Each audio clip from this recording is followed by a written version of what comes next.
Hi everyone, we are here today to give you a detailed understanding of equity capital. What is equity? I'm sure you must have heard this word many times by now. In simple terms, any capital or amount which we own is the equity capital, and this means the amount we invest and get the ownership right in return. Let's try to understand with a help of an example. Suppose I have recently graduated from college and I want to start up my own business for which I require a capital of 1 lakh. Throughout my college life of 3 years, I managed to save a capital of 1 lakh. Now this 1 lakh is the money I put in my business to start off, and the capital of the business is 1 lakh, which is my equity capital, because the entire sum of this money is owned by me. Now, if we explain equity in accounting equation terms, it is basically assets is equal to liability plus equity. Every business has assets, which is what we own. Liabilities are what we owe to others, and equity is the capital which the promoters put in the company. That is the owned capital. So from the company point of view, it is a liability, as that is the amount the company owes to the promoter. So whenever a company raises capital from the investors, there is a cost involved. And as the investor provides capital to the company for its business requirements, the investors expect a healthy return for their investment, which is known as the cost of equity. It is similar to a landlord seeking rent from their property. So cost of equity is generally high because the investor, while investing in equity, is taking a much higher risk than if he would have simply invested in bank fixed deposits, where he would be receiving fixed interest rate. So to conclude, equity capital is the ownership capital and it has a cost involved. The risk associated with this investment is comparatively higher, hence the return is also high. Hi everyone, today we are here to talk about debt capital. What is debt? It is simply a loan taken by a person, and the person needs to repay the loan within a fixed maturity period with some additional interest with the capital. Here, the person who is giving the loan is known as the lender, and the person taking the loan is known as the borrower. Come, let's see a real life example to understand what debt capital exactly is. Suppose Mr. A recently got married and wants to start a family looking to buy a house. The house which he wants to buy is priced at rupees 50 lakhs, and he has only 10 lakhs from his savings. But he needs rupees 40 lakhs more to buy the house. So this balance of 40 lakhs, he borrows it from a bank. The amount of 40 lakhs which he has taken as a loan from the bank is known as the debt capital. So, debt simply means which you owe to others. Here, the bank who gave the loan to Mr. A becomes the lender, and Mr. A is the borrower of the debt capital, which is 40 lakhs in our example. Similarly, in businesses, when a company requires additional capital to run or expand its business, they have two options to raise capital: debt capital or equity. Businesses can raise debt capital that can be either in the form of loan from the banks or any other financial institution, or from common public, which is in the form of bonds and debentures, which we will learn going forward. Now, the company which took the loan from the banks or any other financial institution, it needs to pay back that amount with an additional interest rate at a later date. This is more of a simple way of raising debt. However, debt or loan capital can be raised via bonds wherein the issuer of these bonds become the borrower and the common public who is buying these bonds become the lender, and they are promised by the company to return their money with some additional interest at a later date. From the company's point of view, when they are raising debt capital, whether in the form of normal loan or through issuing bonds, there is a cost involved to it, which is known as the cost of debt. So, the interest cost paid or the coupon payments in case of bonds which is paid is the cost of debt which the company bears.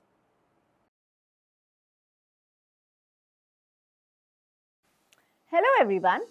Now that we understand the importance of investments, so it is necessary for us to know what are the different financial instruments available to us.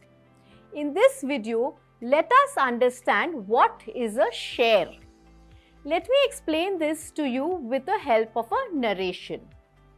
Vasisht with his father walked into their favorite restaurant owned by Seema, which sells chole bhature. After having a hearty lunch, Vasisht explained how nice it would be if we could get these same chole bhature in every locality of Kolkata. Why can't Seema auntie open up 5 more restaurants which will cover all major areas of the city? Where will the money come from to open up 5 more restaurants? Asked his father. Vasisht thought for a minute and said, banks. Banks have a lot of money and maybe Seema auntie can borrow some money from them. Yes, correct. Banks do lend money to do businesses to various people. Now assume that Seema actually borrows the requisite amount from the bank and all the 5 restaurants open and are running very successful. Encouraged by this, she now wants to open a chain of restaurants across India. Where do you think she will get the money from? She can go back to the bank and borrow more money. But remember, repaying such a huge amount of money to the bank won't be easy. Think about it. If all the money she earns from the restaurant business goes towards repaying the bank, then what is the whole point of having this expansion?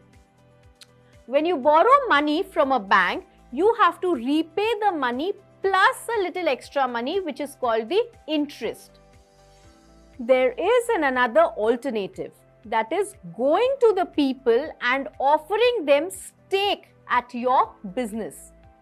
Seema could actually approach people and offer them a part ownership in her restaurant business.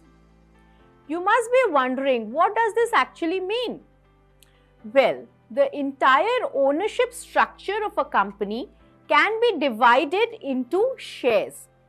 A share represents the smallest possible ownership interest in a company. So, people buying the share of the company are known as the shareholders, and these shareholders expect the business model to be successful. They also expect a share of the profits from the business which it makes. The higher the profits the business makes, the higher is the amount of money the shareholders will be earning. If the business does not make any profit, then the investors will also not make any money. It is a risk that the business owners and the investors take together. As an equity shareholder, you are entitled to have a say in the affairs of the company, and these are known as the voting rights. These voting rights are proportional to the share you own. So, in this regard, I would like to mention that a stock, share and equity are all one and the same thing. Now, the next question comes is, who can be these shareholders? It can be anyone. People like you and me can invest our money in a business such as a chain of restaurants, We can even choose to invest our money in other businesses such as cosmetic manufacturing company or a company which manufactures cement or steel. In fact, there are many different types of companies you can choose to invest in. So by investing in various businesses like this, you are becoming a shareholder of different companies. Great, isn't it?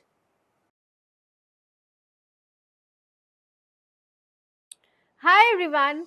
Today we are here to discuss different instruments which are issued when a company is raising debt capital.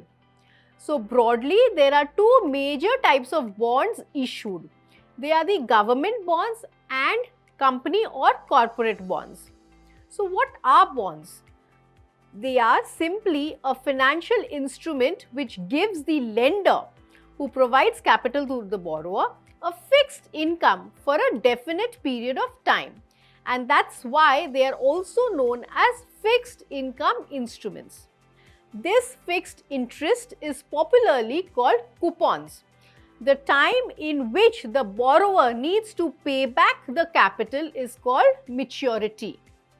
Let me give you an example to understand this better. Assume that a company A is willing to expand one of their businesses and want to raise debt capital of 1 crore by issuing bonds, and each bond is priced at rupees 1000 at 8% per annum for 10 years. So this 1000 rupees is called the face value. Now investors will subscribe to these bonds for which the company will pay 8% interest. That is the coupon rate and the payback of the amount in 10 years, which is the maturity date. So these types of bonds are popularly known as the corporate bonds or debentures because they are issued by the companies. Now the same thing when the government is borrowing funds from the investors and retail public like you and me, this instrument will be called as government bond. So the government is the largest borrower in the Indian debt markets. It borrows money by issuing securities of various periods, and this is done to fund government expenditure on various things like infrastructure, social spending, health, defense, education and many other reasons. Government securities are the highest rated bonds in the country since the government is guarantor in this case. These bonds are treated as the risk-free rate of return instruments. In fact, the government security market, also known as the GSEC market, is the oldest and the largest market. They play a very important role in the Indian economy. It determines the level of interest rate in the country. The Reserve Bank of India have permitted primary dealers, banks and also financial institutions to deal in these debt instruments. Hope you've understood various types of bonds with utmost clarity.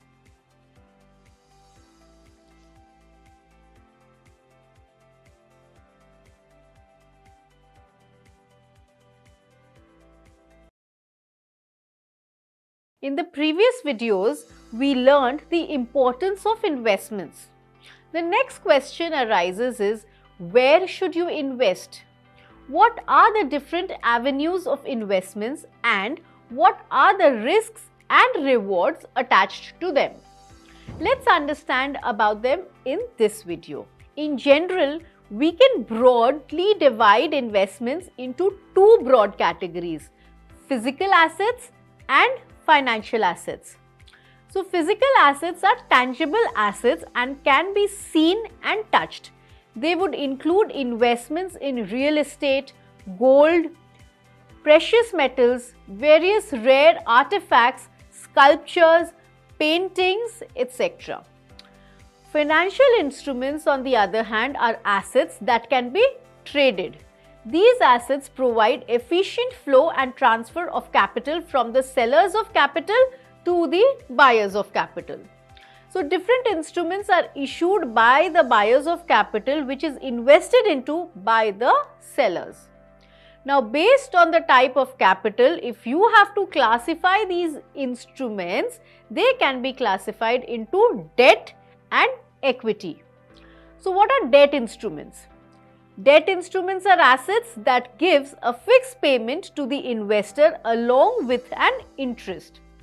It is often referred to as a fixed income, where investors receive interest on the invested amount for a certain period, and then after the maturity of the investment, they receive the principal back. So bonds, debentures, debt mutual funds, NPS, PPF, bank fixed deposit, these are all examples of debt instruments. The risks attached to these are comparatively low, and at the same time the returns they generated is also on the lower side. So on an average, the return which they generate is anything between 5 to 10%. So these instruments are more suited for those people who are risk averse, and protection of capital is the key criteria for them. So generally, people closer to the retirement age prefer these kinds of investments. Now the next question is, what are equity investments? So equity investments, as we've already discussed earlier, these instruments allow the investor to buy an ownership stake in the company. So obviously your return on investment is determined by the business performance and growth of that company overall. So equity as an investment class is one of the most popular investment avenues, as it provides higher return but definitely with higher risks attached. So equity shares and equity mutual funds are common equity investment avenues. People who have a higher risk trading capacity, who don't have fixed expense burden like you at this young age, should explore this asset class. This is not all. We have other investment avenues also, like currencies, commodities, cryptocurrencies, etc., where investments can be made, and we will discuss about them in our next video. Until then, keep learning. During the last video, we discussed two avenues of investments, equity and debt investments. Now let's continue the discussion and explore some other investment avenues like commodities, currencies, cryptocurrencies, etc. So, how can you invest in commodities? What are the risks involved? So, commodities are a distinct asset class with returns that are largely independent of stock and bond returns. Given their impact on consumer good prices, commodities can also offer a hedge against inflation. Gold and silver are one of the most traditional form of investment in our country. Our parents and grandparents have always believed that gold and silver would never lose value, so they were the safest investment options. So it is important to remember that nothing in life is risk-free. Now in today's modern world, different commodities like gold, copper, silver, wheat, pepper, crude oil, all these are traded on exchange just like stocks in the virtual form, and so they are also considered as financial instruments. However, we need to understand the risks attached, the mechanism as how they trade, and the possible returns which they could generate before actually investing in them. Next, investment is also done in different currencies. So if you are having a positive outlook on an economy of a particular country, most likely the currency of the country is going to appreciate. So factors like interest rates in a particular country, inflation levels, government borrowing, etc. needs to be considered while choosing to invest in the various currencies of the world. Along with currencies, these days cryptocurrency investing has also gained a lot of popularity amongst the young millennials. I'm sure you must have heard about them. So cryptocurrency is digital money. No physical coins or notes exist here. It can be transferred to anybody online without the use of any bank or financial agency. They are definitely very high risk and return asset class. So this was a brief overview of the different avenues of investments. However, you must remember that each asset class is totally different and has its own features which needs to be carefully studied before investing.